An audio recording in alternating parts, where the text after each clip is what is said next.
स्वर कोकिला भारत रत्न लता मंगेशकर के निधन से पूरे भारत में शोक की लहर दौड़ गई है।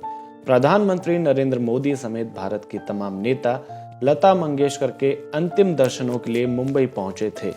लता मंगेशकर के निधन पर भारत सरकार ने 2 दिन के राजकीय शोक की घोषणा की है।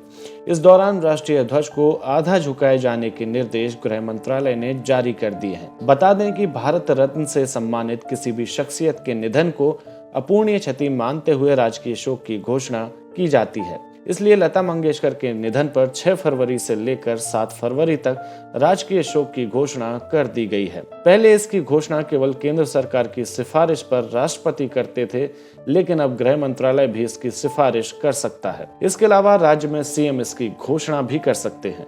आइए आपको बताते हैं कि क्या कहते हैं राष्ट्रीय ध्वज संहिता के नियम।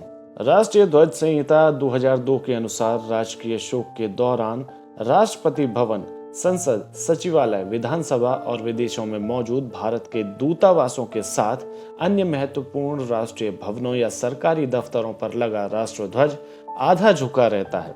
शोक प्रकट करने के लिए जब राष्ट्रीय ध्वज को आधा झुकाया जाता है तो इसके लिए पहले राष्ट्रध्वज को पूरी ऊंचाई में ऊपर उठाया जाता है और फिर धीरे धीरे नीचे लाते हुए आधा झुकाया जाता है। यदि किसी भवन पर राष्ट्रीय ध्वज के साथ साथ किसी अन्य देश या संस्था का ध्वज स्थित है तो ऐसी परिस्थिति में केवल राष्ट्रीय ध्वज को ही आधा झुकाया जाएगा, जबकि अन्य सभी झंडे सामान्य ऊंचाई पर ही रहते हैं।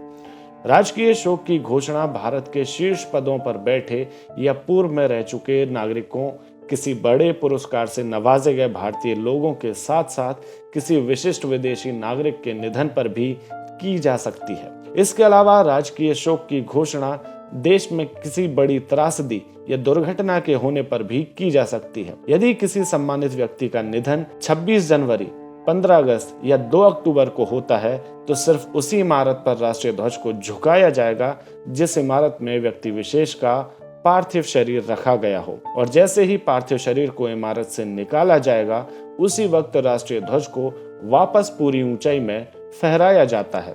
इसके अलावा किसी सम्मानित व्यक्ति का पार्थिव शरीर राष्ट्रीय ध्वज में लपेटा तो जा सकता है, लेकिन उसे जलाने या दफनाने के पहले इसे हटा लिया जाता है, क्योंकि राष्ट्रीय ध्वज को दफनाना या जलाना नियमों का उल्लंघन है।